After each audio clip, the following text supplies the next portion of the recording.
Only a year ago, it was a distant dream that the BBC would be contacting me directly and inviting me onto national broadcast media to talk about the housing market. But today, for the first time, it's happening. And I'm shitting myself. Oh well, what can go wrong, eh? What could possibly go wrong?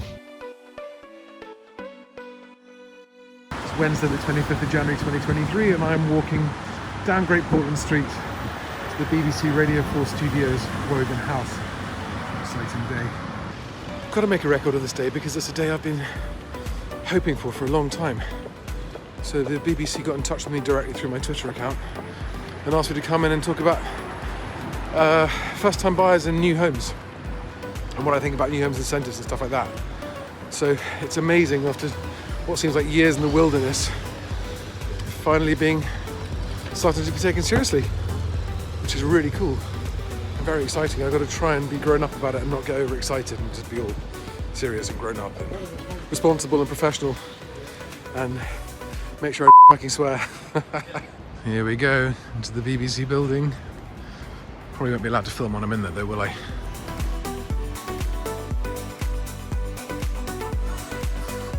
Terry Roger is my mother's favourite DJ, so she'll be really happy that I'm here. Just sit where the red mic is. Okay. It's all connected, so you just need to put the headphones on and someone will speak to you. Okay, All right, thanks a lot. Bye. This is exciting. It's actually quite nice being in the studio all on my own with no one else here. It's a bit less nerve-wracking. Just not remind myself that there are 3.5 million weekly listeners. We definitely would not be buying it if they hadn't provided the discount on it. We would not be paying list price because I think it would just be far too risky. That was Nikki Beale. Well, Charlie Lamdin is host of a moving home podcast. He's also the founder of BestAgent.co.uk, and David O'Leary is from the House Builders Federation. Charlie, if I can start with you, is it true that if you wait a bit and you hang on, the asking price will drop on new builds? In a word, right now, I would say yes. There's a Mexican standoff between sellers and buyers in the new homes market and in the second-hand market. And slowly but surely, more and more sellers are coming to realise that actually it's not that first-time buyers are being belligerent or stubborn. It's that the amount they're able to borrow has now reduced since interest rates went up.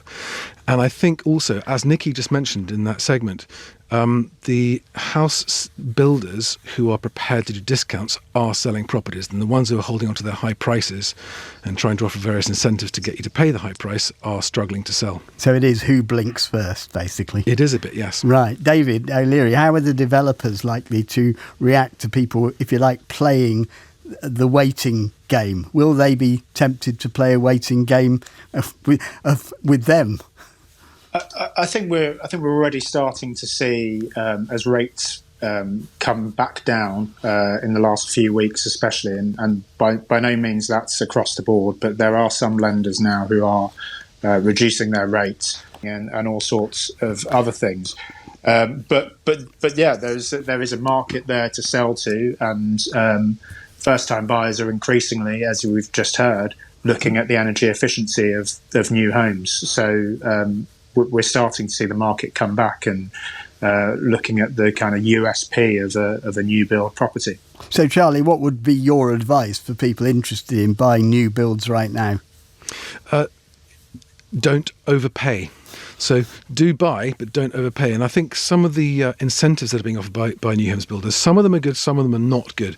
I think the ones offering deposit contributions, if that makes a difference for a buyer between being able to buy or not being able to buy, that's a worthwhile incentive. Obviously, you're paying for it in the price that you pay, but that gets you on into a home.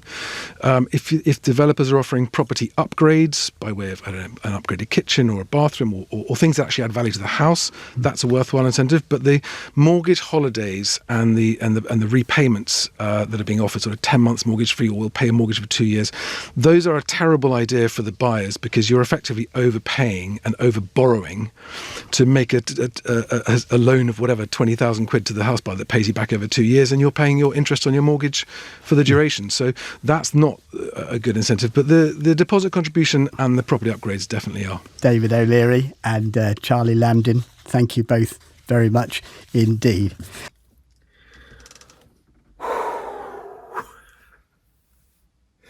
It goes so fast and you don't have enough time to say what you want to say, but that's great. I have popped my national broadcast cherry, as they say. I don't know if they say that, but that's what I'm saying.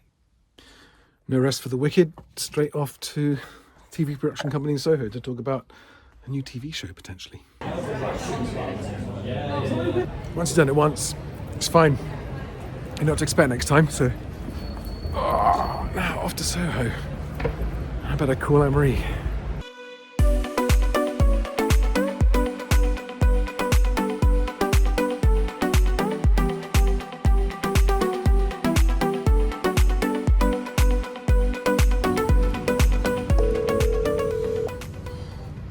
Hi, I'm here to see Gareth. It's Charlie. Oh, hi. Come down the stairs. Thanks.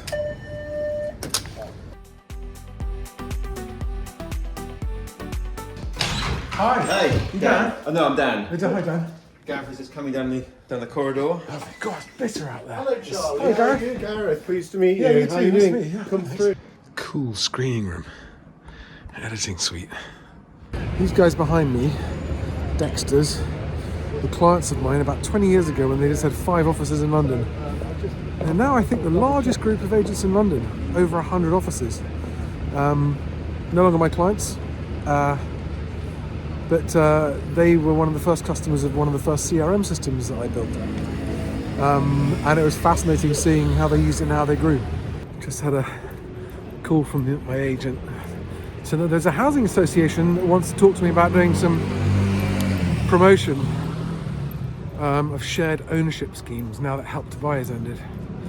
And it raises the question about, do I lose my impartiality if I accept payment for promoting some of these things, or weird and wonderful things happening in London? Does it actually help? Could I find out some more, and am I able to get paid for doing the content about shared ownership without losing my impartiality?